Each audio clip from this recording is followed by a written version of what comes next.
Mesdames et messieurs, bonsoir. Encore des dégâts et des morts à la suite des grosses pluies qui s'abattent actuellement sur la Côte d'Ivoire.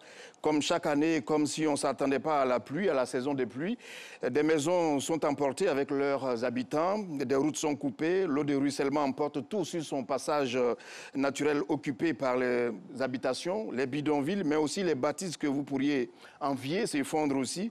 Que fait les citoyens ou bien même qu'est-ce qu'ils devraient faire qu'ils ne font pas et que fait l'État de Côte d'Ivoire? Le sujet reste encore d'actualité. Nous en parlons ce soir avec M. Michel Man. Bonsoir.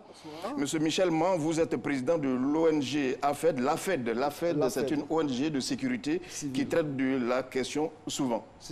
Merci d'être venu sur ce plateau. Merci. Ensuite, nous avons M. Jules Loukou Kofi. Bonsoir. Bonjour, monsieur.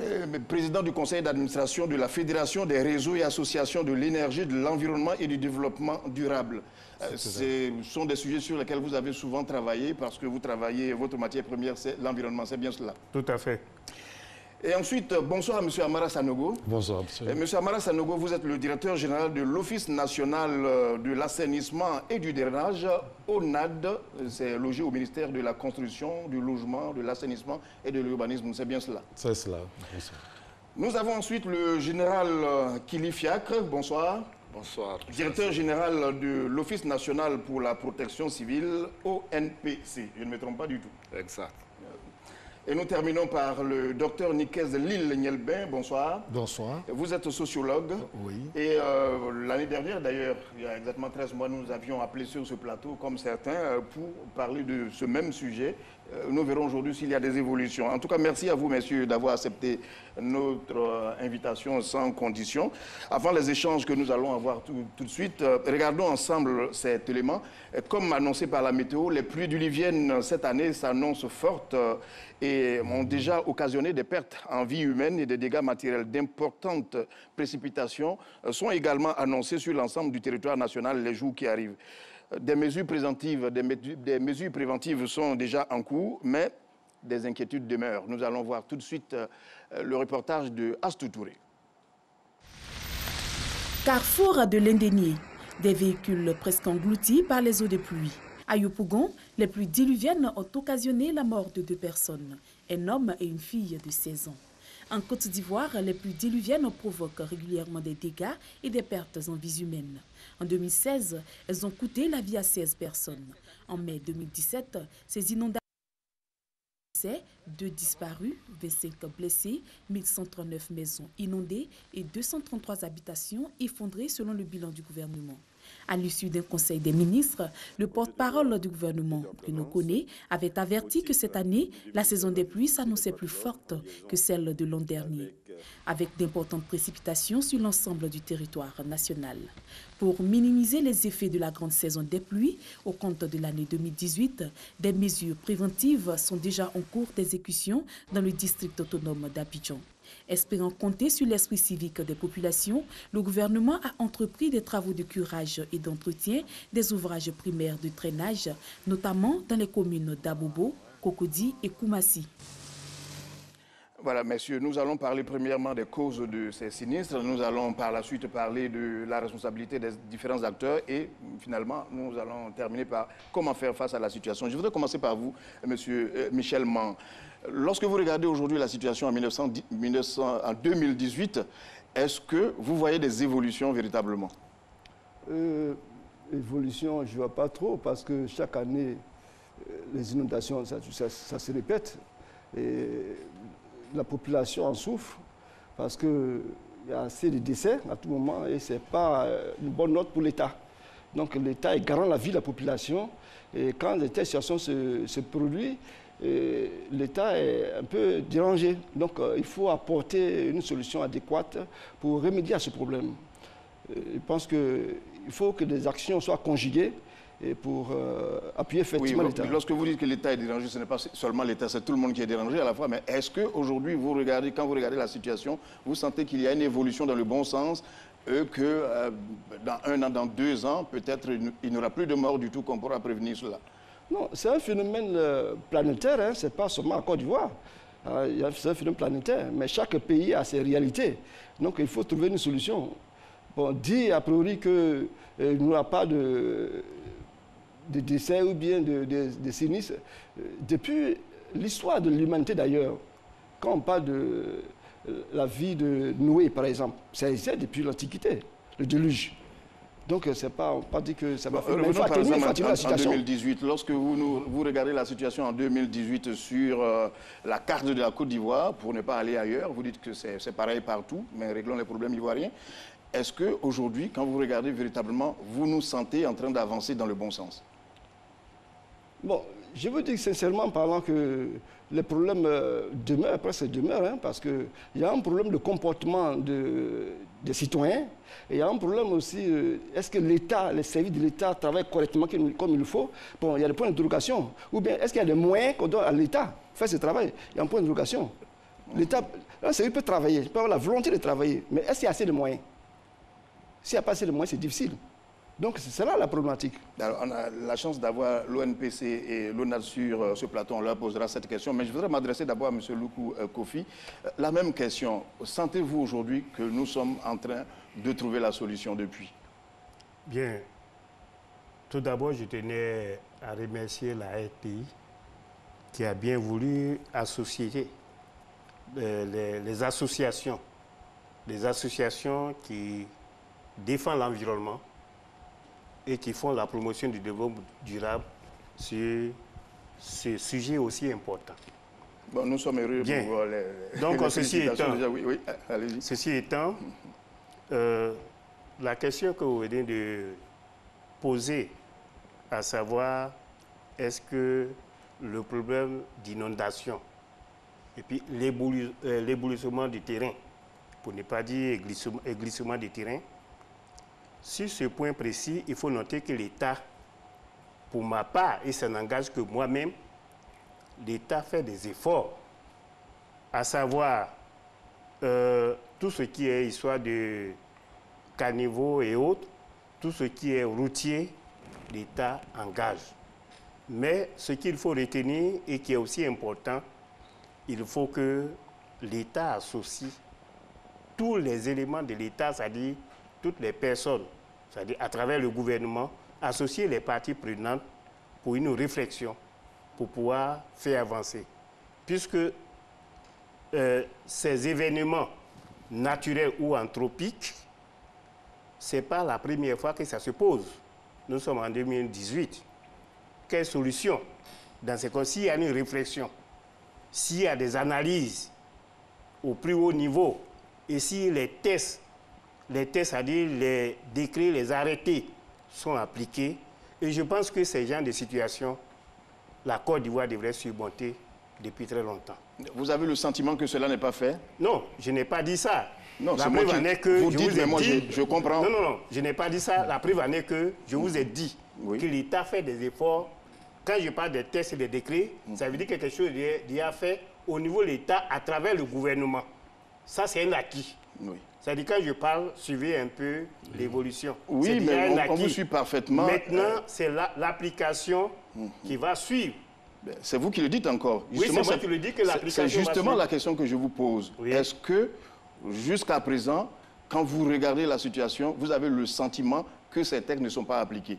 On suit totalement votre raisonnement. Il y a des textes, ça c'est un problème, il y a l'application de ces textes-là.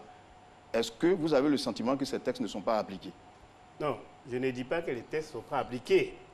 Mais pour moi, les textes sont pris, les décrets sont pris, mais il faut l'application. Et l'application, c'est à travers les activités qui vont suivre. Les activités qui vont suivre. Donc, sur ce point précis, il faut noter que pratiquement, il faut renforcer l'application de ces textes. C'est-à-dire qu'il faut alléger un peu, comment dire, tout ce qu'on peut mettre en œuvre pour que les textes soient appliqués, pour qu'on puisse trouver une solution. Monsieur Sandogo, des textes, c'est sûr, vous, certainement, votre département fait partie des outils de l'État qui doivent mettre ces textes en application. Est-ce qu'aujourd'hui, vous avez quelques difficultés particulières, vous, ONAD? Parce que partout où on parle d'inondation, l'opinion publique voit d'abord l'ONAD. Bien, merci. Moi, je pense qu'il ne faut pas faire trop d'amalgame non plus. L'ONAD, lui, gère ce qu'on appelle l'assainissement liquide. C'est des eaux usées et des eaux pluviales. Les eaux usées, comme vous savez, c'est les eaux qui sortent de nos cuisines, de nos toilettes, qu'il faut collecter, transporter, et puis restituer à un milieu naturel selon des normes. Quand on parle de drainage également, c'est vrai. On parle d'eau pluviale qui, elles, doivent être canalisées par des canaux, je dirais, appropriés. Mais ce que nous constatons, c'est que le schéma d'ensemble, c'est d'abord un problème également d'occupation des sites que nous appelons sites critiques. Ces sites critiques, des sites non propices à la construction. Et tout cela fait que, fatalement, nous assistons à des éboulements de terrain, à des pertes en vie humaine. Donc, il y a un problème d'urbanisme, un problème de foncier. N'oublions pas que notre pays vient de loin. Il y a eu une urbanisation un peu, je ne vais pas dire sauvage, mais un peu galopante, qui a une pression foncière très importante. Donc, les sites aussi qui ne sont pas propices à la construction ont été bâtis. Et naturellement, ces sites sont propices à des inondations. Maintenant, qu'est-ce que fait l'État? Peut-être que nous aurons l'occasion d'en parler. Qu'est-ce que fait l'État? Bien entendu que nous allons en parler, mais aujourd'hui, M. Sanogo, est-ce que vous êtes en train de dire que lorsqu'on parle d'inondation à travers Abidjan, à travers la Côte d'Ivoire, ce n'est pas à l'ONAD qu'on doit s'adresser? Ah si, mais pas entièrement. Mais ben, il est évident que mon département a en charge toutes les problématiques d'assainissement, d'urbanisme, de construction. Donc, naturellement, nous faisons équipe pour affronter le problème. Voilà, c'est ce que je vous dis. Oui, allez-y. Non, c'est ce que je voulais dire. Il faut penser à l'ONAD, mais je notais que ces inondations sont intervenues en race campagne, dans des plantations, dans des champs, dans des villages. Bon, ce n'est pas nettement du ressort de l'Office. Quand ça atteint ce niveau, on parle du phénomène de catastrophe naturelle. Bien sûr, nous avons notre pan de métier qu'on va essayer de développer tout à l'heure. Malheureusement, j'ai envie de dire, je suis obligé de vous poser cette question à vous parce que vous êtes du ministère de la Construction tout de même. Vous avez parlé de construction sauvage en guillemets. Vous n'êtes pas étranger à cela, la chose non plus n'est pas étrangère à vous, au ministère de la Construction. Oui, c'est pourquoi le ministère, si vous avez suivi l'actualité, a élaboré un schéma directeur. C'est même nous qui vous informons. C'est même nous qui vous informons. Mais ce que je veux dire en clair... A élaboré un schéma directeur d'urbanisme du Grand Abidjan qui prend en compte toutes ces problématiques, toutes ces distorsions que le ministère va essayer de résoudre. Voilà, il y a des quartiers, il y a un plan de développement qui va être enclenché avec ce nouveau schéma directeur qui, au-delà d'Abidjan, va concerner 3 autres communes, Songon, Anyama et Benjerville. Bon, c'est sûr que nous reviendrons sur ce problème parce que c'est vous, quand même, ministère de la Construction, qui donnez les autorisations pour construire là où il faut. On ne peut pas ignorer cela. Le directeur général de l'ONPC, j'ai envie de dire que vous êtes les premiers à prévenir. Merci beaucoup. Vous êtes les premiers à prévenir. Nous sommes les premiers à prévenir au nom de l'État. Et nous prenons des dispositions pour minimiser les effets des pluies diluviennes. D'ailleurs, j'invite la télévision à mettre son film à jour. À la date d'aujourd'hui, les pluies diluviennes ont entraîné 3 morts. Là, vous avez annoncé 2. Tout à fait. L'État prend des dispositions. Voilà, je donne les bons chiffres. Lorsque vous avez les chiffres après, à la date d'aujourd'hui, le travail sur le terrain, c'est sûr que nous donnons la bonne information. Pour la saison des pluies 2018, nous avons enregistré 3 morts de toutes les sources qui concordent sur ce même chiffre-là. Il y a 3 morts enregistrés dans le district d'Abidjan. Mais pour revenir à votre question, que fait l'État? Je dirais que l'État prend des dispositions préventives quand même. Et pour l'année 2018, depuis la fin février, début mars, nous avons pris des dispositions, que nous appelons dans notre jargon des dispositions préventives, à l'effet de minimiser les effets néfastes des pluies diluviennes. C'est d'ailleurs le terme qui a été utilisé par le porte-parole du gouvernement pour rendre compte du communiqué du Conseil des ministres. Je voulais également souligner que la RTI, service public, en diffusant des bulletins météo, participe également aux dispositions préventives instaurées par le gouvernement. Et ces dispositions sont prises avec plusieurs acteurs. je me réjouis de la présence du directeur général de l'Office national de l'assainissement et du drainage.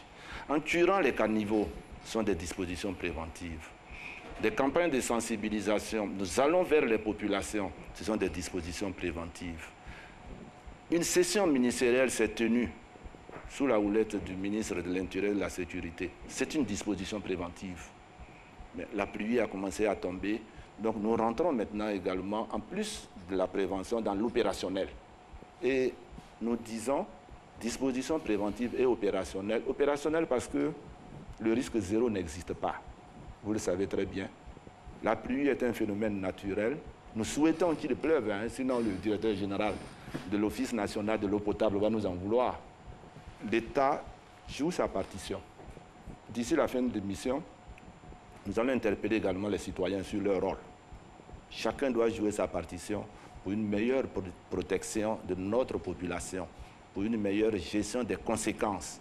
Sinon, nous souhaitons qu'il pleuve dans notre pays. Les citoyens vous posent d'énormes problèmes dans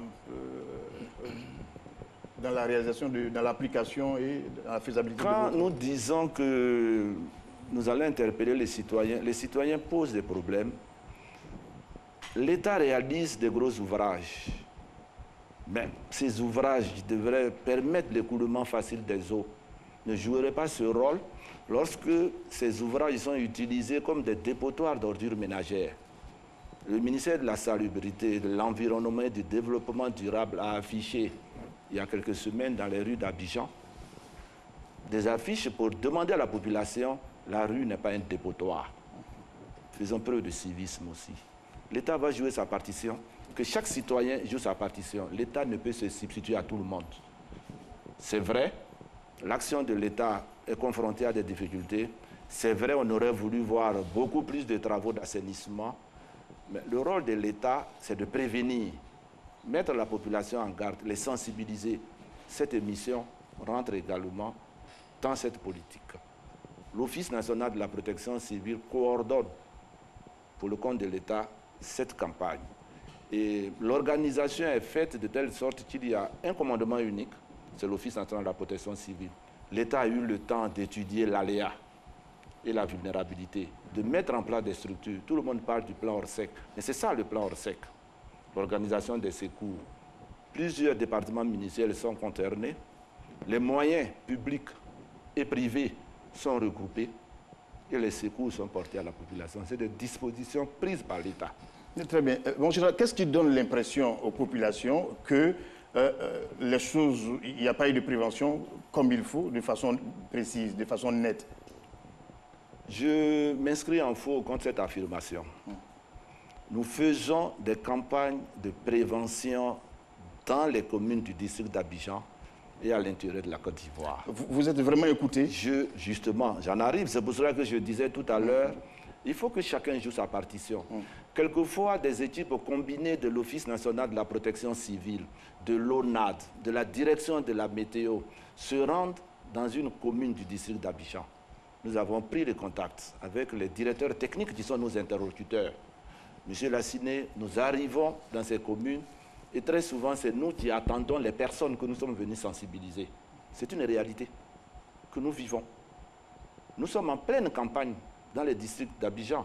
Mais quelquefois, nous arrivons, la mairie a été prévenue, la population a eu l'appel de la mairie, mais elle est absente.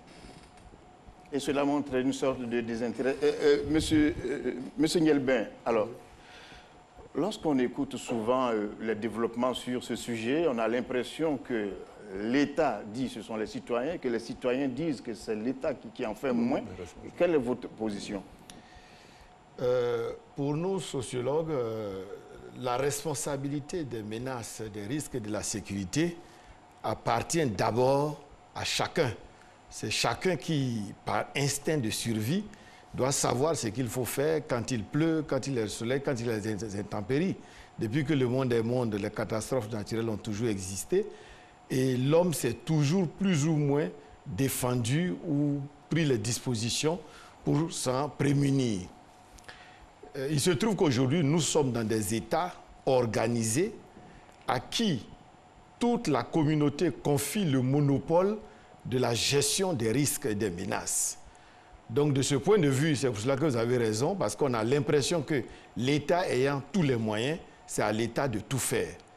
Mais en même temps aussi, on pourrait accuser encore l'État en disant que c'est aussi à eux de responsabiliser chaque citoyen. Parce que quand on parle de civisme, quand on parle de vivre ensemble, c'est aussi l'opportunité d'expliquer à chacun que l'État peut-être peut initier quelque chose de global. Mais dans le détail, c'est à chacun d'abord de voir ce qu'il peut faire pour protéger sa vie.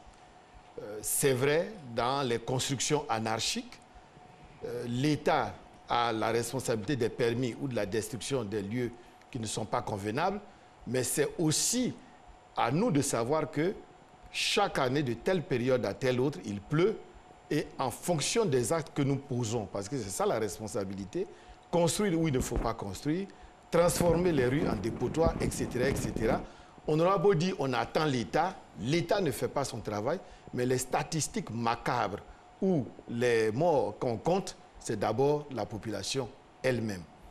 Donc, pour me résumer, je dirais tous coupables, mais peut-être l'État en tête. Parce que ce travail d'éducation, de sensibilisation, les éléments que mon général est en train de dénoncer, c'est aussi le fait que les gens ne prennent pas assez au sérieux. C'est ce que le sociologue appelle la représentation du danger. Est-ce qu'il faut qu'il y ait un mort avant que nous ne prenions conscience? Parce que la notion de prévention, c'est vrai qu'on sera surpris, c'est climatique, c'est cyclique, mais quelque part aussi, il faudrait que chacun fasse l'effort à son niveau de voir ce qu'il fait en bien ou en mal pour essayer de se prémunir contre ces risques-là. Monsieur Nyelbel, lorsque vous dites tout le monde coupable, tous coupables, est-ce que ce n'est pas la meilleure façon de ne culpabiliser personne pour que le problème reste en suspens? Bien. Quand personne n'est coupable, personne ne se sent vraiment le premier concerné à régler un problème. Bien, quand je dis... Pourquoi ne pas les désigner très clairement, les coupables? Très clairement, l'État, je l'ai dit, au sens où tous les moyens et légaux, et économiques, et technologiques, et météorologiques, etc., sont en sa possession. Donc, si nous dénonçons des morts, des catastrophes, c'est vrai que des enquêtes devront situer les responsabilités, mais quelque part, déjà, on dira que l'État a failli. Puisque un mort, c'est un mort de trop. Sauf si la responsabilité est faite que c'est soudain, c'était incontournable, etc., etc.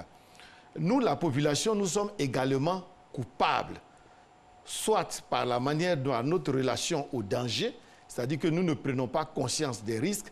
Quand il pleut, quand nous nous mettons sous les arbres, quand nous construisons où il ne faut pas, quand nous laissons les ordures traîner, nous sommes coupables. Donc quand je dis tous coupables, c'est par nos faits, de manière active ou de manière passive. Soit nous posons des actes qui sont des menaces en cas de pluie, soit nous voyons des gens poser des actes et de manière passive, nous ne les sensibilisons pas. Ou bien même quand on nous sensibilise, nous minimisons les risques. Voilà pourquoi je parle. C'est un tous coupable qui fait qu'on peut faire une relation de cause à effet entre les morts qui sont à déplorer et les actes qui sont posés par les uns et les autres. Très bien. Monsieur Michelman, le constat que nous avons fait aussi, c'est que les zones d'inondation sont suffisamment identifiées très clairement. Hein, mais c'est chaque année les mêmes zones. Et j'ai envie de dire, et là c'est une question qui s'adresse dans quelques minutes à M. Sanogo, j'ai envie de dire, est-ce que véritablement on a travaillé là où il faut? Puisque ces zones sont bien connues. On ne peut rien faire. Oui, vous voyez, quand j'ai écouté tout le monde, il y a une problématique, hein, il faut trouver une solution. Nous sommes à une émission d'intérêt général d'utilité publique. Donc, il faut développer le phénomène et puis dire réellement la vérité, voir où est le problème. Dites votre vérité sur la question que je viens de vous poser. Oui. Quelle est la vérité que vous voulez dire, que vous n'avez pas dit depuis? Dites-nous cette vérité-là. Est-ce qu'aujourd'hui, quand vous regardez ces zones qui sont identifiées nettement, qui chaque année posent problème, on revient là-dessus, on dépense dans ces zones, on revient là-dessus tous les jours, est-ce qu'aujourd'hui, cela ne vous pose pas de problème particulier? Oui, c'est gênant, c'est un problème capital, c'est gênant parce que c'est l'argent des contribuables qu'on prend pour développer la nation. Et s'il y a des problèmes et que c'est les mêmes contribuables qui sont victimes, il y a un problème quelque part, il faut trouver une solution. Moi, je pense qu'il y a un problème au plan juridique, hein, un problème juridique qui se pose. Parce que j'entends tout de suite le général dire qu'il y a eu des sensibilisations. Et c'est ce que l'ONPC fait des sensibilisations. Même à Tekoubé, une fois, j'ai assisté à une activité de l'ONPC. Et les gens ne voulaient pas écouter, mais je suis obligé de lever le ton. On ne me connaissait pas. Pourquoi? Parce que j'ai pour mission d'appuyer l'État. Mais le problème, c'est quoi? Si l'État a mis en place une structure de protection civile et qui fait la sensibilisation, et le problème se répète à tout moment, mais quelle est la responsabilité juridique des collectivités territoriales? Est-ce qu'il y a un plan communal de sauvegarde qui existe? Et si ça n'existe pas, chacun fait ce qu'il veut. Il va lui dire, bon, c'est l'ONPC. Mais l'ONPC a quel moyen pour prendre toute la Côte d'Ivoire, gérer toute la Côte d'Ivoire dans ce sens? Chaque collectivité doit avoir un plan au niveau des... Puisque c'est les risques naturels prévisibles. Quand c'est comme ça, il y a un plan de risque naturel prévisible qui est mis en place. En plus, comme c'est dans les communes, il faut un plan communal de sauvegarde. Et ça engage les collectivités à pouvoir travailler. On n'a pas toujours besoin que l'État débourse l'argent. Parce qu'une collectivité a le droit, conformément à la loi, de tisser des relations ou faire des accords de jumelage avec d'autres pays et avoir des ressources pour gérer. Mais s'il faut attendre tout l'État, c'est qui? En droit, l'État, c'est une collectivité humaine à base territoriale. Nous sommes tous responsables, nous sommes tous co-auteurs, nous sommes tous co-acteurs de ces événements. Donc, il faut trouver des solutions idoines. Pour trouver des solutions idoines, il faut toucher du doigt le problème réel qui existe. Donc, dire attaquer au niveau de... comment on appelle, d'Indé, par exemple. Il y a un problème, véritable problème. Vous savez, les eaux, nous voyons. Les eaux des rivières s'acheminent dans les fleuves. Et les fleuves vont se jeter dans la mer. Donc, quand il pleut, l'eau cherche comment passer pour aller se jeter soit dans un fleuve ou dans la mer. Mais s'il n'y a pas de réseau d'égout, ou bien il n'y a pas assez de canalisation, effectivement, ça va déborder. On est dans ce cas, il n'y en a pas suffisamment? Il n'y en a pas suffisamment. Parce que je veux comparer Yopougon et puis ici, par exemple, Indigné. Que se passe selon Yopougon? Ouais, du Banco, forêt du Banco, jusqu'à la zone industrielle, il y a une canalisation. Au niveau de Banco, Banco 2, Yopougon, il y a une canalisation. Au niveau de Sikoji vers la PMI, il y a une autre canalisation. Il y a plusieurs canalisations. Mais ici, que se passe-t-il? Vous voyez, Abobo est sur une côte. Et Abobo, c'est un quartier populeux. Et quand il pleut, que se passe-t-il? D'Abobo jusqu'au plateau d'Okui et aux zones, ces déchets viennent jusqu'ici. Maintenant, au niveau du lycée technique, quand l'eau ruisselle, tous les déchets viennent se gouffrer par là. Au niveau de la RTI, ici même, c'est-à-dire quand il pleut, ça va descendre là-bas. Mais il y a combien de canalisations? Tout ce qu'on fait, même ce qu'ils sont construits, c'est une perte inutile. Parce que le problème est là. Le problème est là. Il faut résoudre. Il faut assez de canalisations pour aider. Parce que l'État va donner des moyens aux structures.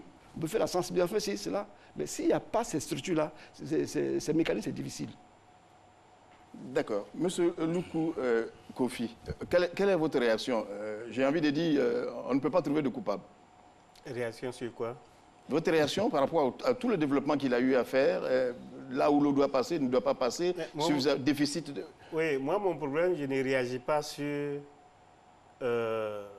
les idées ou bien les propositions de certaines parmi nous ici. Au fait, vous avez posé un problème très clair, les inondations. Oui. Je vais aller par étapes.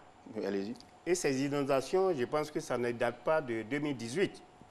Ça date depuis très longtemps. Et c'est là que je me réjouis du fait que monsieur le sociologue a bien situé les responsabilités. Et c'est une première fois. Et là, je m'engage et je soutiens son idée. Il faut que chaque acteur reconnaisse parfaitement ses responsabilités. Nous sommes membres de l'État, nous sommes État, mais les actions qu'on doit poser, c'est l'État qui est le sommet. Nous sommes aux alentours et puis nous sommes à la base. Donc, s'il y a des décisions à prendre, c'est l'État à travers nous. Question d'inondation. Vous avez dit que vous reconnaissez dans l'introduction certaines personnes sur la question qu'on est en train de débattre. Je ne sais pas si c'est vrai ou bien c'est faux. Les mêmes questions sont revenues l'année passée. Et ce sont les mêmes questions qu'on revient encore là-dessus. Si on veut citer des cas, Sur ce plateau, on a cité le cas de Banco. Banco est encore là. Au moment où je parlais de mise en scène, vous êtes plein. Ce n'est pas pour, c'est-à-dire, indexer une personne morale ou physique. Non, soyez rassurés à ce niveau. Pour dire concrètement, le problème date de très loin, de très loin, et pas de solution. Le problème est encore là. Et ce n'est pas si vous êtes passé par là, Banco, les champs, c'est-à-dire le virage qu'on prend pour aller vers Boribana ou bien chose, et ce n'est pas si vous avez pris ça dans ces 2 jours. Oui, l'émission nous a fait parcourir tous ces zones. L'émission nous a fait parcourir tous ces zones. Même situation, et un taximètre, en menant une enquête, m'a dit peut-être que les génies sont ici, raison pour laquelle ces situations, ça fait plus de 10 ans, 20 ans, il n'y a pas de solution. Alors que sur la route d'Alépé, on a trouvé une solution. Sur la route d'Alépé, où je suis allé là-bas regarder le pont, et là, je remercie le gouvernement ivoirien. Parce que quand j'ai vu le pont, franchement, j'ai été au moins beaucoup ravi. Mais pourquoi là, le problème se pose? Et quand on parle d'inondation, si des fois on parle de l'État, on s'accuse nous-mêmes, tout le monde. Mais regardez un peu Azito, le central Azito. Et je ne sais pas si vous allez là-bas, Yopougon. Peut-être que quand je dis Yopougon, personne, il y a des gens qui vont dire qu'ils ne savent pas où se trouve Yopougon. Ou bien quand il dit central Azito, là encore, c'est où encore? Je mets ça entre guillemets. Mais quand vous prenez le palais de justice de Yopougon, quand vous prenez à gauche, il y a Kouté, et vous évoluez, il y a Niangon, vous allez encore plus loin, il y a le village, il y a Zito même, il y a Central en face, et il y a le village Biago. Toute une population, pour ne pas dire un quartier ou une commune dans une commune. Et qu'est-ce qui s'est passé? Les inondations dont on parle.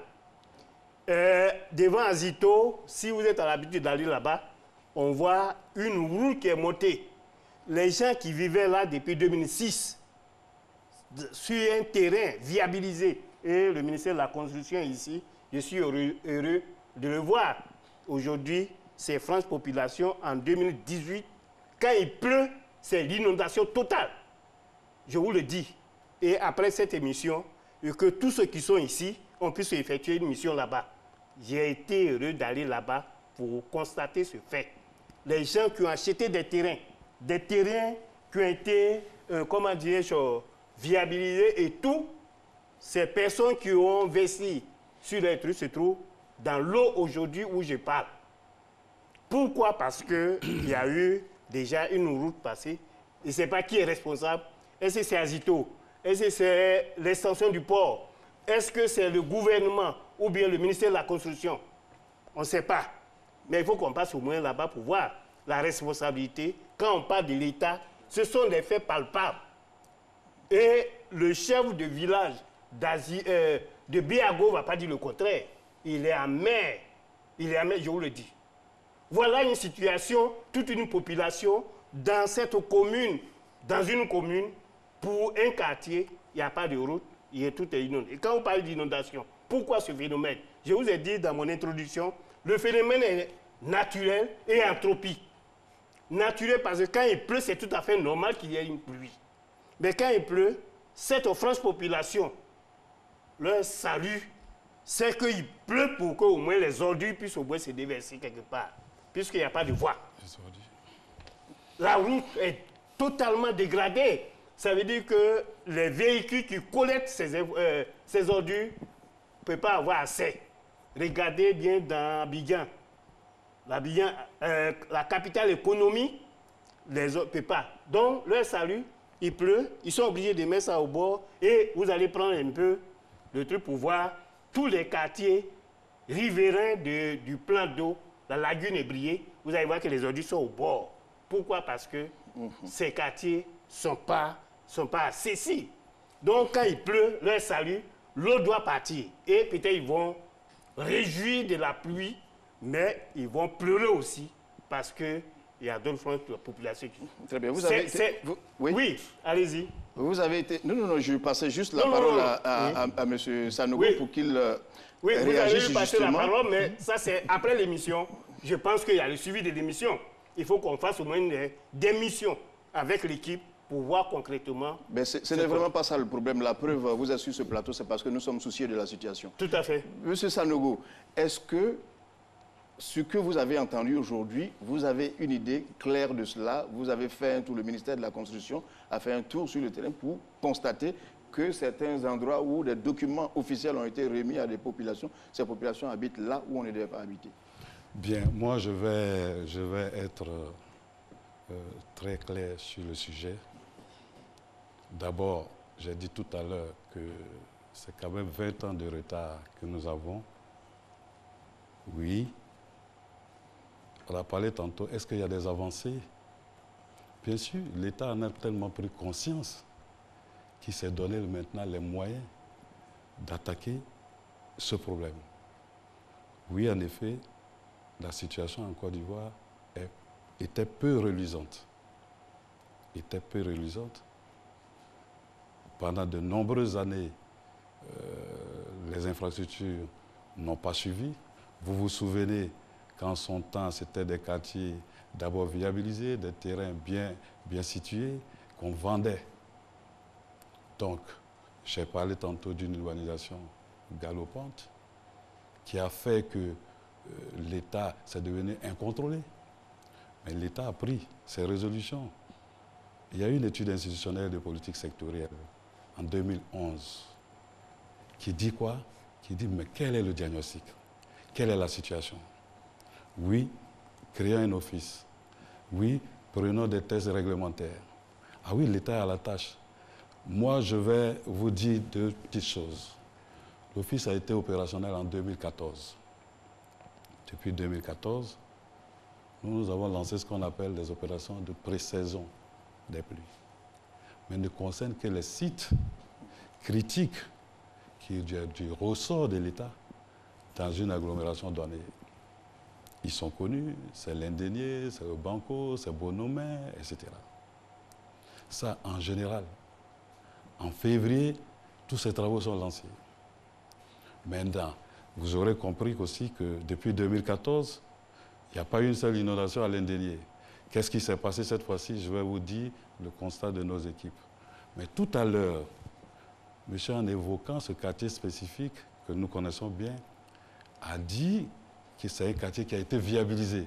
Mais en l'écoutant, j'ai en même temps perçu les problèmes qui ont créé les dysfonctionnements. Il dit qu'il y a eu des déchets, des ordures. Quand il pleut, les populations sortent pour mettre, entre autres, sur la voie. Je ne sais pas, les ouvrages de drainage sont faits pour canaliser de l'eau, un liquide. Quand il y a un déchet solide, automatiquement, ça fait un barrage. Je n'ai pas dit que j'ai tout le diagnostic de la situation, mais ce sont des mots que j'ai relevés. Mais pour notre part, l'État est responsable.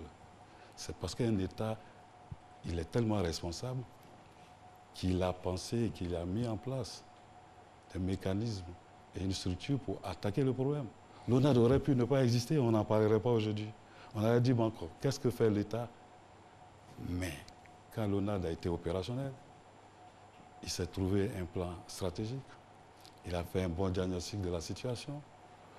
Mais notre sentiment aujourd'hui, nous passons à la phase de mise en œuvre accélérée de ce programme qui, ma foi, ne serait pas tardé. Vous avez entendu parler de notre schéma directeur d'assainissement du Grand Abidjan qui datait de 1982, qui a pris 2 ans d'études et qui a été livré il y a 2 semaines ou 3 semaines au gouvernement, qui dit, mais qu'est-ce qui se passe en Côte d'Ivoire? C'est comme une ordonnance d'un médecin. Vous dites, je suis malade, il va dire, va faire l'examen de sang, va faire tel examen, tel autre examen, et puis te prescrit la prescription. Cette prescription, c'est ce schéma directeur qui dit, partout où il y a insuffisance d'ouvrage, il faut les réaliser. Partout où il y a une prise en main en infrastructure, il faut le faire. 530 milliards. Et l'État dit, il va trouver. Maintenant, ce que je voulais ajouter, nous, notre sentiment, quand vous voyez les sites qui défilent à l'écran, je ne sais pas si nos téléspectateurs voient, c'est des sites prévisibles d'inondation. Voilà. Nous allons souvent vers ces populations quand il y a la catastrophe. Mais c'est prévisible que si vous êtes installé là, sur un flanc de colline, sur une maison qui va s'écrouler, Mais la responsabilité familiale, et là je rejoins le sociologue, incombe que pendant ces 2 ou 3 mois, je mette ma famille à l'abri parce qu'immanquablement, il y aura un éboulement là. Donc il y a tous ces facteurs. Oui, c'est sur ce dernier facteur véritablement que j'ai envie de... je suis mal à l'aise pour dire tout de même, quand vous avez identifié ces zones-là où on ne doit pas construire, pourquoi est-ce qu'on a les documents pour y construire, C'est vraiment une question à laquelle il faut répondre courageusement, il faut le dire. On n'a pas forcément les documents, on les a souvent, mais l'État, ce qu'il a fait, si vous avez suivi, il a fait des opérations de libération des sites critiques et des populations qu'on a, je ne dirais pas indemnisées, qu'on a accompagnées à quitter là, à se mettre à l'abri, à se trouver d'autres endroits. Il y a eu des remises de quelques pécules. Mais ces sites aussi sont reconnaissés souvent. J'ai envie de dire, entre guillemets, là où le problème il est réglé, on vous dit félicitations. Mais là où il n'est pas réglé, on revient là-dessus pour vous dire, mais pourquoi est-ce que là, vous laissez encore des gens habiter là alors que vous les avez indemnisés pour que ces personnes se déplacent? Alors, en venant ici, j'ai interrogé mon collègue de l'urbanisme du foncier.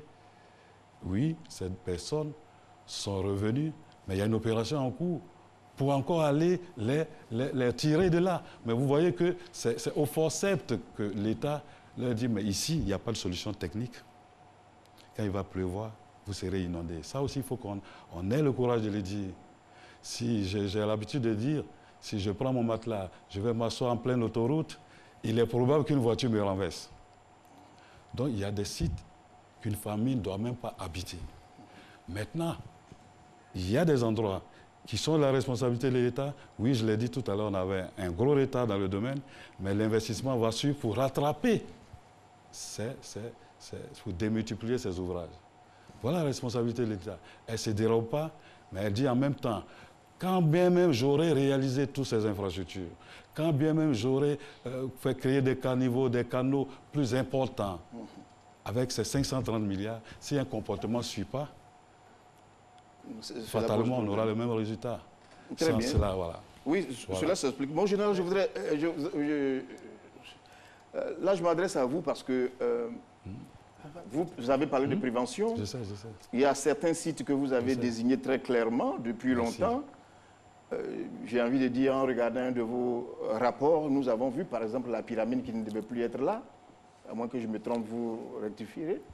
Mais quand vous vous retrouvez dans une telle situation et que de façon nette, vous avez désigné ces sites qu'il faut dégager et que cela n'est pas fait, qu'est-ce que vous faites par la suite? Vous revenez sur le dossier pour dire quoi? Bien, merci.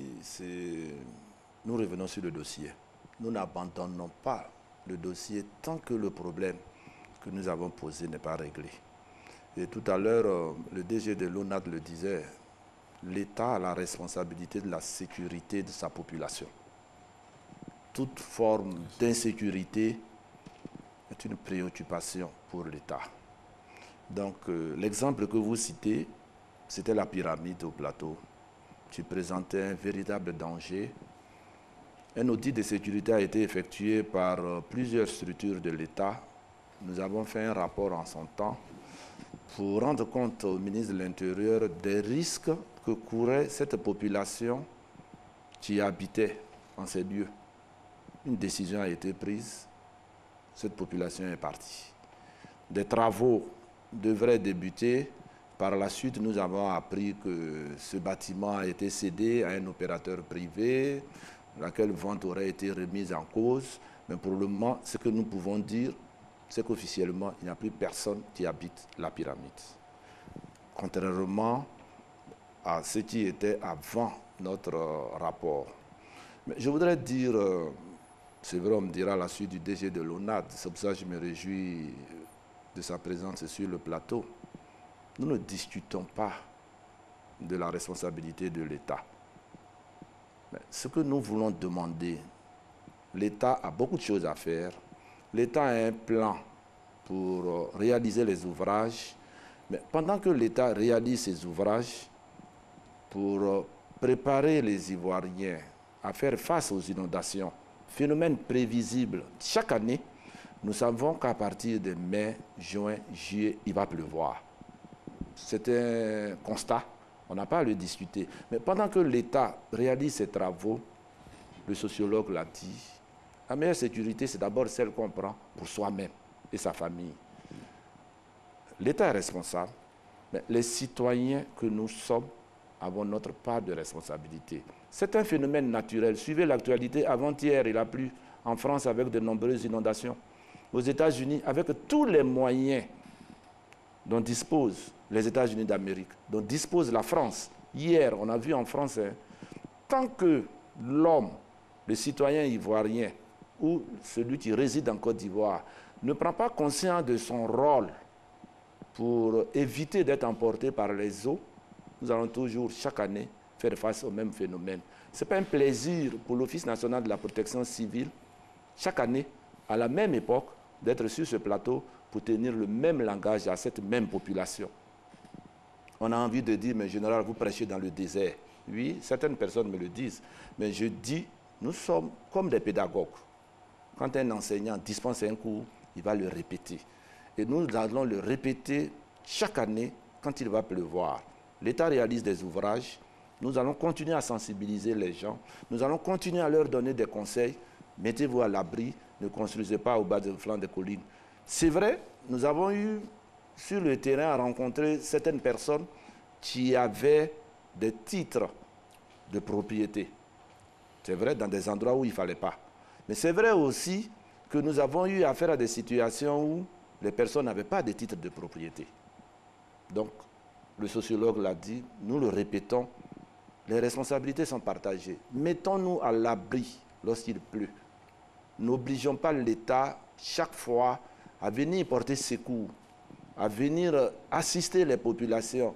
Cet argent peut servir à d'autres investissements quand on a des besoins dans d'autres secteurs de l'activité. Merci. Et pourquoi est-ce que les populations ne s'impliquent pas véritablement lorsque vous leur parlez, mon général? Merci beaucoup, merci. C'est l'occasion. L'explication, c'est quoi? L'explication, je ne sais pas si le sociologue en a une, mais c'est l'incivisme, c'est le constat de l'incivisme que nous faisons. Hier, nous avons accompagné le ministre de l'Intérieur et de la Sécurité à l'Assemblée nationale, dans le cadre des questions orales. On a parlé des enfants en conflit avec la loi. On a encore dénoncé l'incivisme des Ivoiriens. Je m'excuse, mais c'est un mal de notre société. Que chacun nettoie devant sa porte. L'État a un rôle de coordonnateur, l'État a un rôle de conseiller. L'État est là, l'État est présent. Mais l'État seul ne peut tout faire. Et nous nous interrogeons. J'ai dit dans mes premiers propos, nous arrivons dans une commune pour sensibiliser la population de cette commune. Nos points focaux sont les directeurs techniques des mairies. Monsieur le ministre gouverneur du district nous a apporté un appui. Il a mis des moyens à la disposition des directeurs techniques des mairies. Mais lorsque nous arrivons, les populations sont absentes. C'est un constat, M. Lansine Fofana. Quelquefois, on nous dit, on va aller faire leur bonheur malgré eux, parce que le rôle de l'État n'est pas de compter les morts, n'est pas de constituer une délégation pour aller présenter des condoléances. Nous disons à nos populations de grâce, écoutez ce qu'on vous dit. Écoutez ce qu'on vous dit. La Côte d'Ivoire a besoin de tous ses bras pour son développement. Aujourd'hui, nous sommes à 3 morts. Nous prions pour que ce chiffre-là n'augmente pas. Alors, jusqu'à quand vous allez sensibiliser? Vous l'avez dit tout à l'heure, je comprends bien. Nous allons continuer de sensibiliser. En fait, la suite de ma question est simple. Vous l'avez dit, la répétition a des vertus pédagogiques. Ce n'est pas cela que je dénonce vraiment. Mais on sensibilise. Est-ce que ce n'est pas les sanctions qui manquent le plus? Les sanctions ne manquent pas. Nous avons une panoplie de tests en Côte d'Ivoire. Vous savez, lorsque vous construisez là où il ne faut pas construire, le ministère de la Construction procède au déguerpissement, qui obéissent à des procédures. On ne vient pas déguerpir quelqu'un qui est déjà installé. Il y a des procédures, il y a les droits de l'homme. Vous savez, la Côte d'Ivoire, c'est vrai, nous voulons protéger notre population, mais dans le respect des droits de l'homme. Nous avons eu à diriger des opérations de déguerpissement dans les quartiers précaires. À une année donnée, j'avoue que les rapports des droits de l'homme ne nous ont pas été favorables. Chacun a droit à un habitat. Oui, mais l'État dit chacun a droit à un habitat sain dans un environnement sain. Donc, nous allons continuer. C'est notre activité, c'est la vie ainsi faite. Nous allons continuer tant qu'il y aura sur cette terre de Côte d'Ivoire, des hommes et des femmes qui ne seront pas sensibles au message de sensibilisation que nous lançons, nous allons continuer, nous allons faire notre travail au nom de l'État, au nom de l'ensemble des ministres concernés. Il y a même une commission interministérielle, je l'ai dit en introduction, au ministère de l'Intérieur. Le 16 mai dernier, 10 ministres se sont réunis, se sont retrouvés pour donner à chaque structure compétente une feuille de route sous la coordination de l'Office national de la protection civile. Cela veut dire qu'au plus haut niveau de l'État, les effets des inondations sont une priorité. Nous allons continuer et nous allons faire notre travail. Le jour où on n'aura plus cette activité à faire, l'Office national de la protection civile, l'ONAD et, j'allais dire, le ministère de l'Environnement et d'autres structures allons perdre une bonne partie de nos activités. C'est notre rôle, c'est notre raison d'être. Très bien, c'est bien compris. Monsieur Nielbé, est-ce que, la même question pour vous, est-ce que les sanctions, c'est pas ce qui manque le plus? Bien, moi je pense qu'avant les sanctions, il faut que chacun soit conscient de la préservation de sa propre vie. Merci. Ce que nous appelons le réflexe sécuritaire. Il faudrait que chacun, spontanément, regardez aujourd'hui, en France, il y a 30 régions en alerte orange par rapport aux orages, etc. Aux États-Unis, partout. Avant même que l'État ne pointe son nez, les gens s'organisent de manière responsable et de manière citoyenne. Chacun sait où il vit, chacun maîtrise mieux son environnement. De telle sorte que chaque fois que les individus eux-mêmes prennent les choses en main, c'est vrai que l'État a la responsabilité pleine, entière et première. Mais n'empêche que c'est nous aussi qui avons à développer de manière spontanée. Et ce qu'on appelle notre propre survie, pour notre propre survie, nous devons poser un certain nombre d'actes déjà et d'abord. De manière spontanée. De manière spontanée. Comment est-ce qu'on arrive à cela? De telle sorte que la sanction, c'est l'échec de la responsabilité. C'est quand quelqu'un n'est pas responsable qu'il faut lui mettre un gendarme après. C'est une situation d'échec. Sinon, quand on est adulte en sociologie, on n'a pas besoin de vous dire que vous êtes menacé. La menace, ça se sent. La menace, ça se sait. Quand on vient vous sensibiliser pour des menaces, vous devez être les premiers à venir écouter. Puisque vous dites les mêmes causes. Et pourtant, vous avez bien écouté le général, pratiquement pas écouté. Quelquefois, on va jusqu'à lui dire, vous prêchez dans le désert. Mais justement, parce que si en Afrique, on se dit que le plus grave, c'est la mort, et tant que la mort n'est pas là, on ne commence pas à réfléchir ou à commencer à se comporter en individu prévoyant, il y a problème. L'incivisme dont nous parlons, effectivement, les exemples sont légion. Peut-être que les pluies, c'est parce que ça a un lien direct avec les catastrophes naturelles et la mort, c'est cela. Mais quand on parle de jeter les papiers dans la rue, quand on parle de peut-être des élèves qui dévancent les congés qui partent avant, etc., etc. Parce que si on y prend garde, ça risque d'être du tout sanction partout et systématiquement. Parce que quand vous regardez le civisme, c'est un comportement global. Ce n'est pas un comportement local. C'est-à-dire que si vous êtes spontanément civique pour les inondations, il y a de fortes chances que vous soyez spontanément civique pour la propreté, l'hygiène, la salubrité. Il y a de fortes chances que vous soyez discipliné quand vous entendez le drapeau, que vous arrêtiez, etc., etc. Parce que quand on regarde l'Ivoirien, on est un peu peiné de le dire, mais il a l'air d'avoir l'incivisme dans le sang. Mais est-ce que pour cela, et je suis d'accord avec vous, il faille faire du tout sanction? Nous ne sommes pas pour, parce que ce serait démontrer l'irresponsabilité du citoyen. Parce qu'on ne sanctionne qu'un indélicat, qu'un délinquant.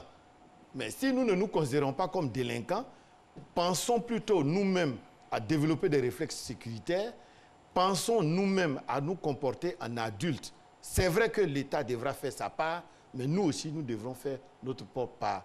Vous m'avez demandé pourquoi spontanément nous ne pensons pas à nous protéger.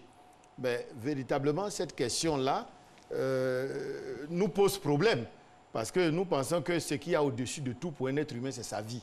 Donc avant même que quelqu'un arrive, spontanément, l'homme doit avoir peur de la mort. Mais aujourd'hui, nous avons l'impression qu'il y a une banalisation de la mort. Ou bien que nous ne sommes pas solidaires des autres morts. C'est-à-dire les 3 morts dont il parle, chaque Ivoirien se dira, tant qu'il n'est pas dans ma famille, tant que je ne le connais pas, tant que je ne suis pas concerné, ou peut-être qu'il n'a pas fait ce qu'il fallait. Alors que chaque mort, de manière solidaire, doit nous interpeller tous. Chacun doit se demander, est-ce que de près ou de loin, de manière active ou passive, n'ai-je pas une responsabilité avec cette mort-là? Tout à l'heure, mon frère parlait de ce fameux quartier. On doit tous se sentir, voilà, Lougou Kofi parlait du quartier Béaglo, on doit tous se sentir concernés quelque part. Comment les choses en sont arrivées là? On doit tous se dire, est-ce que je serais heureux de vivre là ou pas? Comment ça s'est passé? Est-ce que je peux apporter spontanément quelque chose, une assistance ou quelque chose? Regardez les Blancs, quand il y a une catastrophe, il y a une organisation spontanée et adulte. Avant même que l'État n'arrive, les premiers secours, les premiers réflexes sont déjà faits.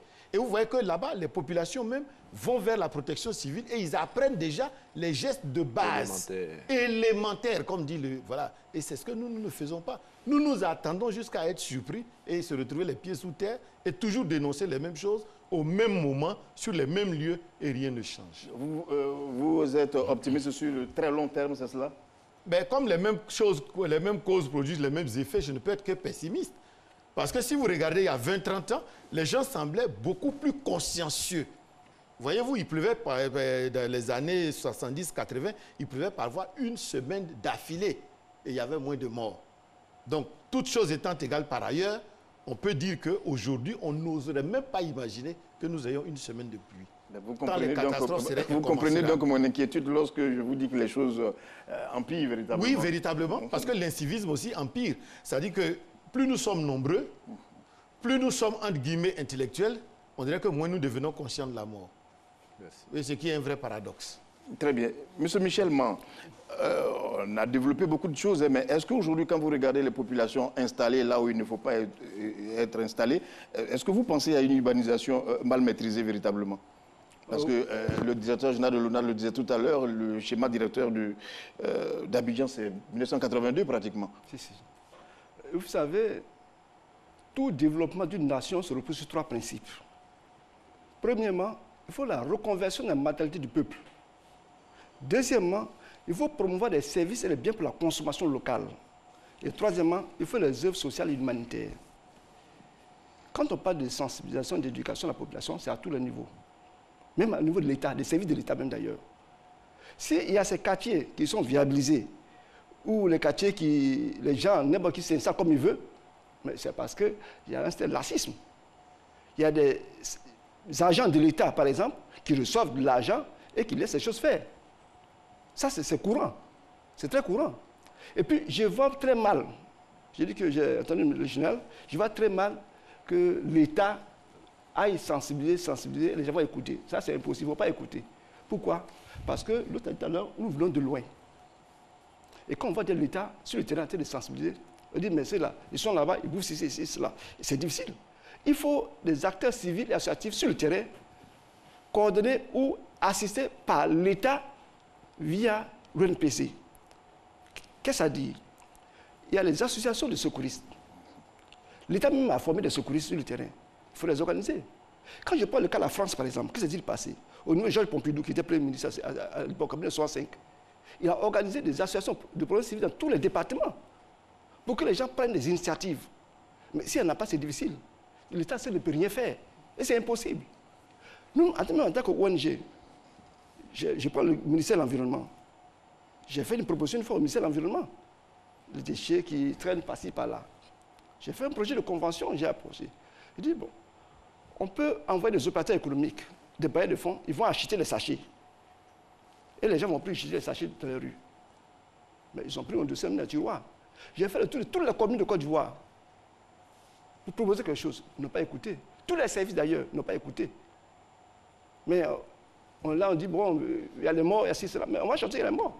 L'État ne peut jamais résoudre ce problème directement. Ça, c'est impossible. Il faut passer par la société civile elle-même. Vous nous inquiétez. Comment est-ce que la société civile devrait procéder? Non, vous savez, ça, c'est la mission des associations.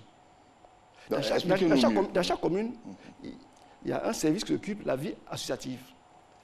Et toutes les associations doivent être coordonnées par la collectivité territoriale, c'est-à-dire la mairie ou le conseil régional.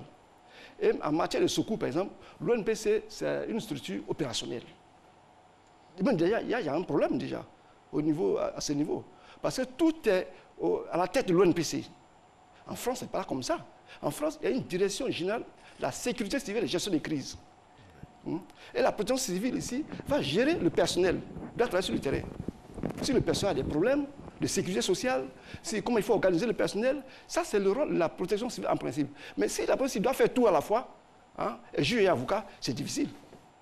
Il appartient au Conseil national de sécurité de mettre en place une structure de sécurité. Et là, je pense que le général sera plus à l'aise, parce que là, il faut donner des décisions pour exécuter. Mais une structure opérationnelle, c'est une structure qui a besoin d'initiative, de volontariat, de bénévolat. Mais c'est un militaire. Est-ce que vous pensez que c'est véritablement là qu'il y a le problème? Est-ce que ce n'est pas les individus eux-mêmes? A-t-on besoin de dire à un individu, à un automobiliste qu'il ne doit pas passer au rouge, par exemple? A-t-on besoin de dire à un individu qui ne doit pas déverser des ordures dans un caniveau? Ce n'est pas là-bas sa place. Vous savez, quand on n'est pas capable de faire ce minimum, qu'est-ce que vous demandez davantage, M. Man? Non, monsieur Lassina, il faut être sincère. Il faut voir la réalité. Oui, dites-le. Nous vivons sur le terrain.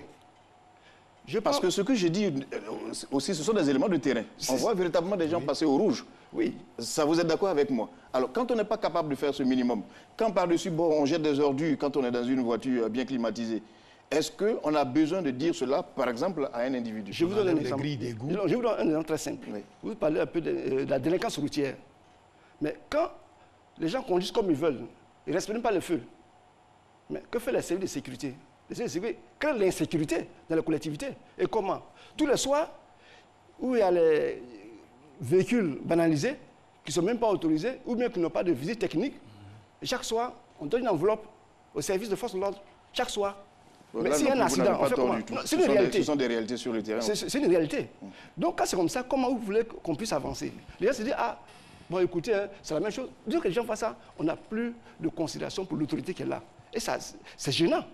C'est une réalité. Nous, ça nous fait mal. En tant qu'acteur de la société civile, une autorité vient, il faut qu'on respecte l'autorité. Mais si l'autorité ne se fait pas respecter, et finalement, les gens vivent comme ils veulent. Oh, tout à l'heure qu'on vient de loin. Mais qui a fait la morale à qui? C'est la problématique. Très bien, on comprend votre point de vue.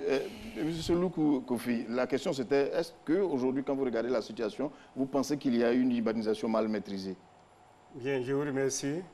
Et permettez-moi d'intervenir sur l'intervention du colonel, que je salue au passage. Il ne faut pas me rétrograder. Ah oui, le général.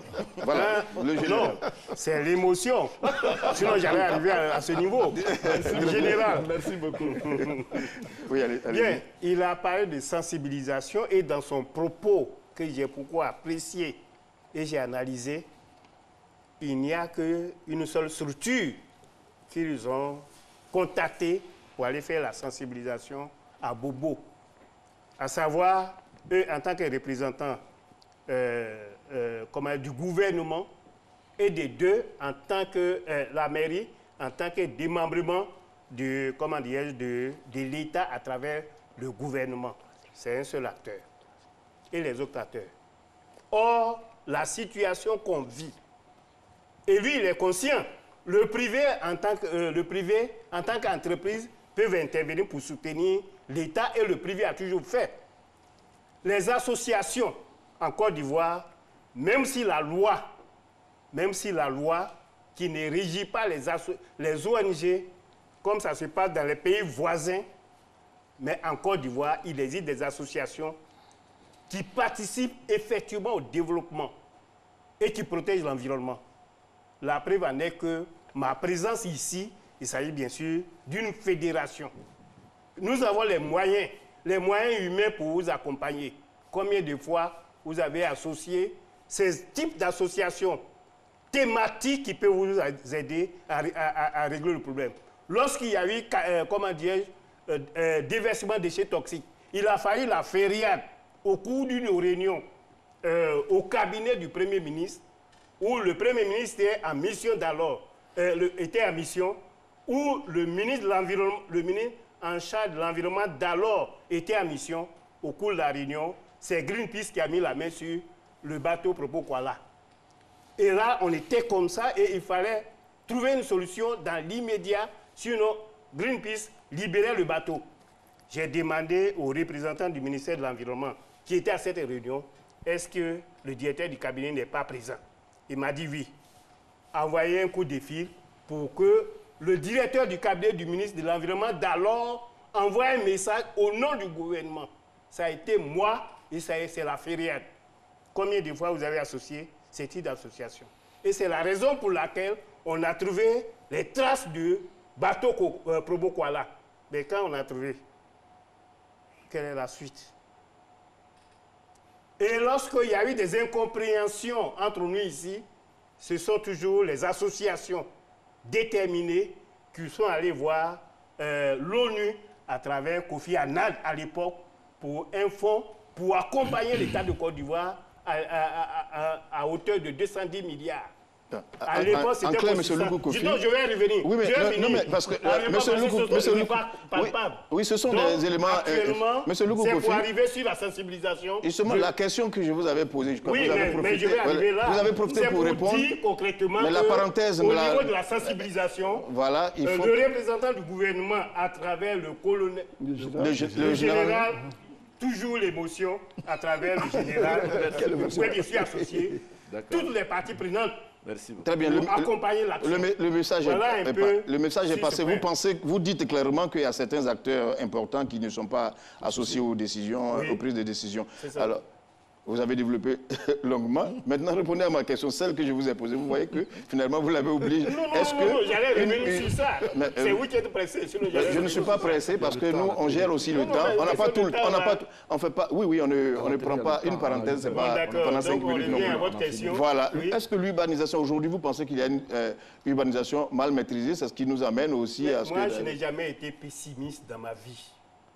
Donc, mal maîtrisé, ça veut dire qu'il y a l'absence. Il n'y a pas d'absence. Mal maîtrisé, ce n'est pas l'absence. Si vous m'avez mal compris, alors je reformule ma question. L'urbanisation mal maîtrisée, c'est mal maîtrisé, cela veut dire que ça existe déjà et qu'il y a des déficits. Oui, mais ça ne veut pas... On utilise le mot insuffisance. Voilà, ce n'est pas parce que ça n'existe pas. Vous avez parlé d'absence. C'est une question de sémantique. Mais vous avez parlé d'absence, ce n'est pas exactement de quoi il s'agit.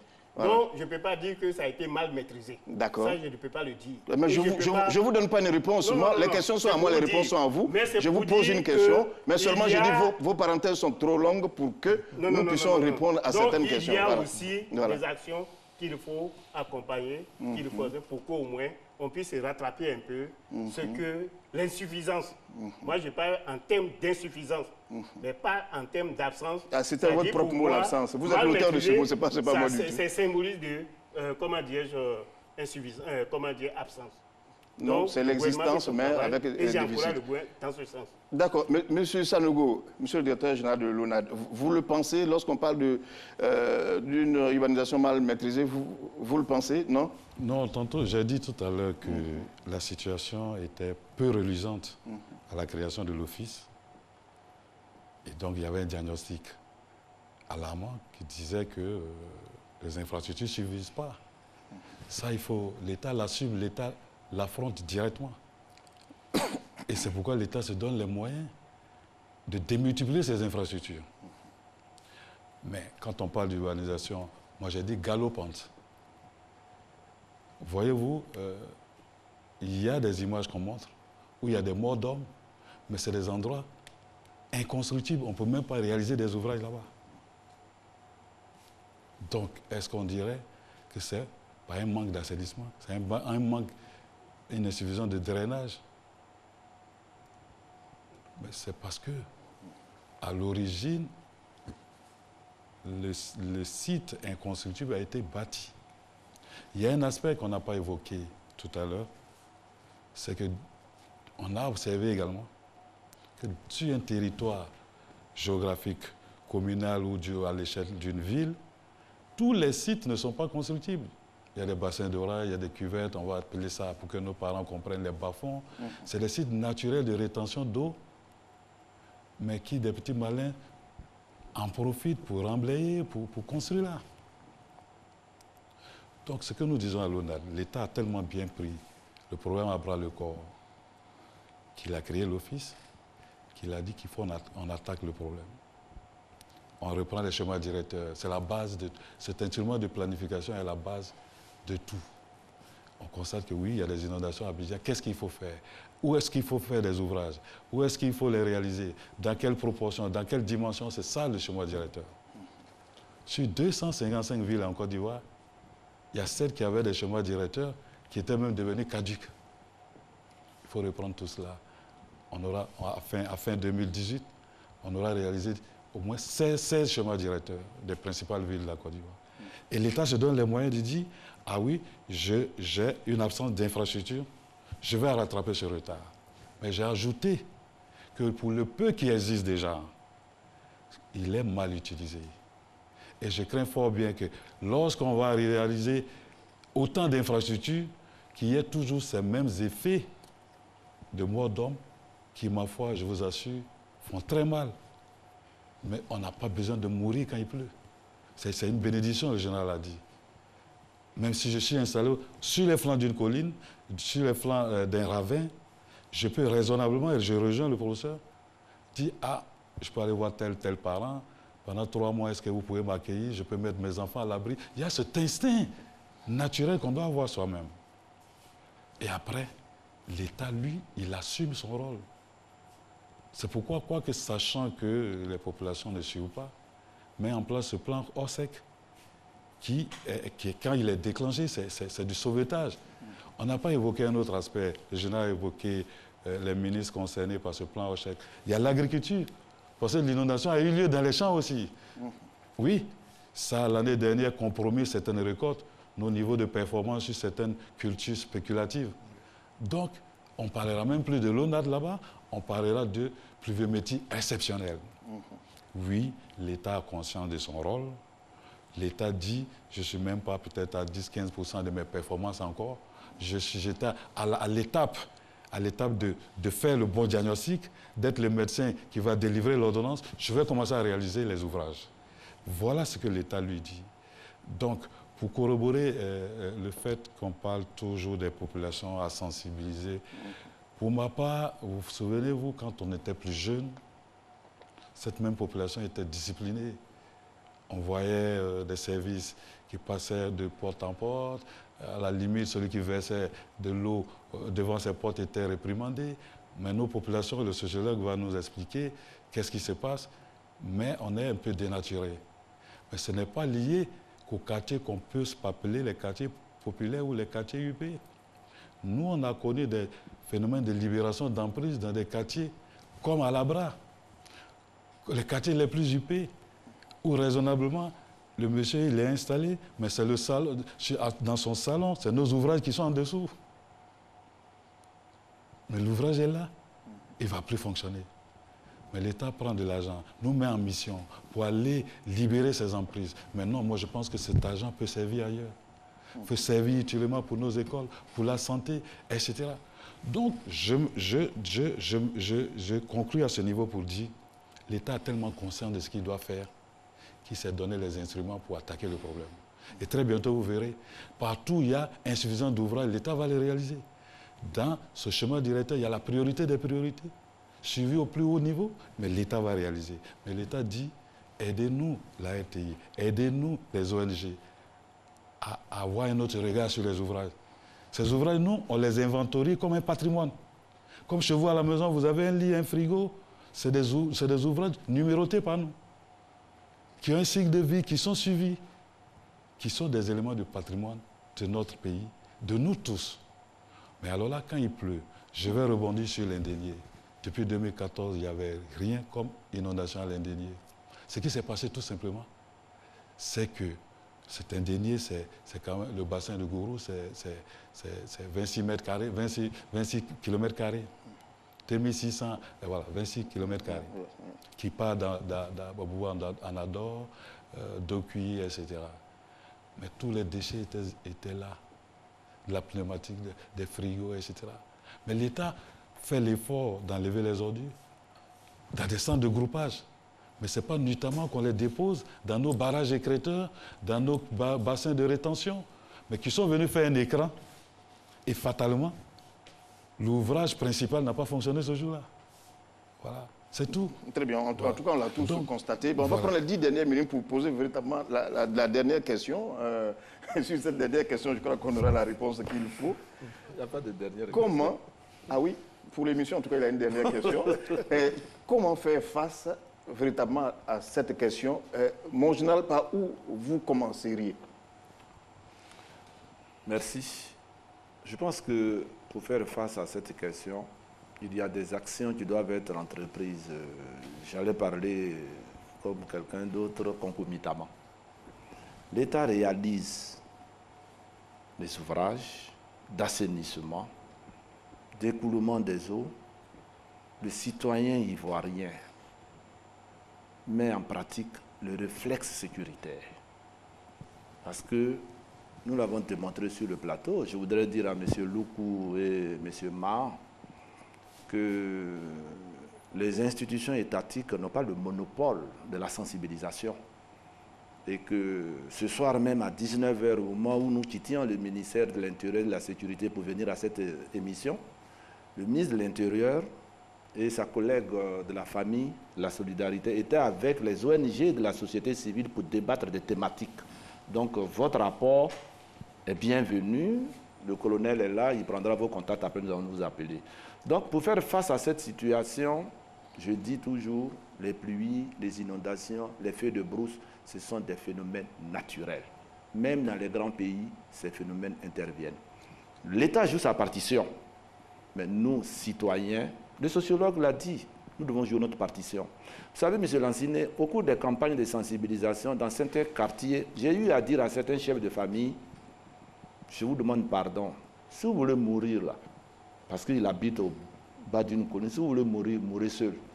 Mettez votre femme et vos enfants à l'abri. J'ai eu à le dire parce qu'on est fatigué de répéter les mêmes choses. Donc, l'homme doit donner une valeur à sa vie. Le sociologue l'a dit. Protégeons-nous d'abord, mettons-nous à l'abri. L'État est là pour nous accompagner.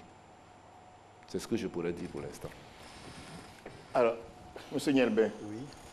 La même question. Comment vous voyez, quelle voie faut-il passer pour faire face à cela? Pour moi, il faut que chacun fasse sa part. Voilà. C'est-à-dire qu'il faut qu'on revienne aux fondamentaux, c'est-à-dire la discipline. Parce que la vie commence, toute vie en groupe est une vie où on observe des règles. Sinon, nous nous retrouvons totalement dans l'anarchie. Revenons encore au fait de mettre la vie au-dessus de tout, la sacralisation de la vie. C'est-à-dire que chaque fois qu'on me dira que ma vie est menacée, il faut que je sois prêt à observer toutes les règles qui me permettent de préserver ma vie. Il faudra aussi que chacun fasse face à sa délinquance. Comme on l'a dit, dans les quartiers UP, c'est construire n'importe où, au mépris de toutes les lois. Et dans les quartiers populaires, chacun a sa petite délinquance, à savoir enlever les bouches d'égout, jeter les, etc., etc. Donc ça aussi, il faut que chacun assume sa délinquance, qu'on essaie d'être plus discipliné. Il faut aussi que nous arrêtions d'attendre tout de l'État. C'est vrai, l'État doit le faire, mais développer ce réflexe qui est la métaphore de la biche et de l'ombre. On dit que quand l'ombre ne va pas sous la biche va sous l'ombre. C'est-à-dire que quand l'État ne vient pas sauver nos vies, nous-mêmes, nous devons sauver nos propres vies. De telle sorte que, véritablement, que personne ne jette la pierre à l'autre, mais que chacun devienne responsable et citoyen. Responsable et citoyen. Michel Ma. Merci beaucoup. Je vais intervenir brièvement sur le point juridique. Je voudrais demander au Conseil national de sécurité de mettre en place une direction générale de la sécurité civile et de gestion des crises, pour pouvoir appuyer efficacement l'ONPC. Parce que l'ONPC, c'est une structure opérationnelle. Deuxièmement, l'ONPC, effectivement, c'est une structure qui va travailler beaucoup avec les associations. Parce que l'État, étant sur le terrain toujours, à tout moment, l'État n'a plus d'autorité, n'est plus respecté. Donc, il faut s'appuyer sur les associations. Dans ce sens bien précis, nous sommes disposés, nous sommes prêts actuellement à apporter notre contribution parce que nous avons la possibilité de toucher des bailleurs de fonds pour aider l'État. C'est le rôle d'une ONG d'appuyer l'État. Mais si on n'est pas associé, c'est difficile. Donc j'en ai fini pour le moment. Monsieur Loukou Kofi. Merci. Au fait, pour ma part, il serait intéressant que les responsables des structures étatiques puissent au moins associer toutes les parties prenantes, une réflexion, et puis partager la vision et maintenant mener ensemble l'activité. Associer les parties les autres parties, les parties prenantes, il y a d'abord les structures étatiques qu'il faut prendre en compte. Il y a aussi le secteur privé en termes d'entreprise. Il y a aussi des associations. Je préfère utiliser le mot association. Il y a des associations à eux de mener une enquête pour identifier quelles sont les associations dans telle thématique, le cas de l'environnement, inondation et eau, quelles sont les structures, quelles sont les associations qu'on peut associer, qui ont la capacité, qui ont les moyens pour intervenir, pour accompagner l'État. Et une fois c'est fait, pour la suite, la feuille de roue va suivre. Et puis maintenant, le suivi. Il faut aussi le suivi. Le suivi, il faut impliquer aussi toutes les parties prenantes. C'est vrai que c'est l'État qui initie. C'est l'État qui met en œuvre. C'est l'État qui fait le suivi à travers les inspections. C'est l'État qui contrôle. Mais il faut qu'on change un peu les donnes. Qu'on change les donnes pour voir concrètement si on fait le contraire. Qu'on sollicite le privé, alors quel résultat on peut s'attendre. Regardez certains projets d'investissement en Côte d'Ivoire, financés par les PTF, les partenaires financiers. À ce niveau, il y a un suivi et les travaux s'exécutent normalement et bien. Donc, si on utilise cet exemple entre nous, au lieu de citer les exemples de la France, la grande France, mais là-bas, les moyens existent. Là-bas, tous les acteurs, et même comme lui, il parle toujours, question d'association. Les fonds sont logés dans les ministères. J'ai mené une enquête quand il était en France. Et les associations que j'ai rencontrées, ils m'ont dit que le gouvernement français loge des fonds dans les ministères. Et au niveau de la gestion de ces fonds, c'est dans la transparence. Et c'est à 80%. Bon, je ne demande pas à un pays émergent ou bien un pays qui est vers le développement de loger ses fonds. Mais néanmoins, si on associe, qu'on accompagne, qu'on partage, qu'il y a une gouvernance et la transparence, et l'objectif qu'on veut atteindre, on peut atteindre. Très bien. Mais lorsqu'on veut, il y a tel fonds qu'on a dégagé pour collecter les ordures, qu'on ne voit pas, que c'est la population qui va s'investir, et cette même population s'investit déjà, c'est un problème. C'est un problème. Donc, votre idée a été bien entendue. Là, je m'adresse maintenant à M. Sanogo pour terminer. Au sorti de cette émission, c'est par où vous commencerez lorsque on vous dira comment il faut faire face à la situation, vous, ONAD? Les 2 dernières minutes, vraiment. C'est c'est notre plan d'action actuel. Je vous ai dit que le constat est fait que la situation est peu reluisante en matière d'existence d'ouvrages de drainage, parce que c'est de ça il s'agit ce soir. On n'a pas parlé des eaux usées, c'est un autre point de notre métier. Mais donc, face à cette situation, l'État a fait ce diagnostic qu'il va mettre en pratique. J'ai parlé de la mobilisation de fonds importants pour créer les ouvrages où il faut pas, où elles n'existent pas. En les insuffisances des ouvrages, il faut rattraper ce retard. C'est notre plan d'action. Mais dans ce plan d'action, il y a des actions plus prioritaires encore. Nous, on est inscrits dans cette dynamique. L'État est bien en place pour aborder le problème, pour les résoudre durablement. Mais je dis, notre constat du fonctionnement des ouvrages existants nous interpelle déjà. Quand les nouveaux seront réalisés, quels seront nos comportements vis-à-vis de cela? C'est vraiment ça, nous, notre préoccupation. En tout cas, merci à vous, M. Amara Sanogo. Merci d'être venu sur ce plateau. Merci à vous aussi, M. Jules Loukou Kofi. Merci à vous, M. Man Michel. Merci au docteur Lille Nielbin et au général Kilifiak. Merci à vous tous d'être venus sur ce plateau pour cette émission qui met chacun devant ses responsabilités. Et merci de nous avoir dit comment faire face à ce phénomène récurrent et saisonnier, les grosses pluies qui occasionnent des inondations chez nous chaque année. Merci et bonsoir.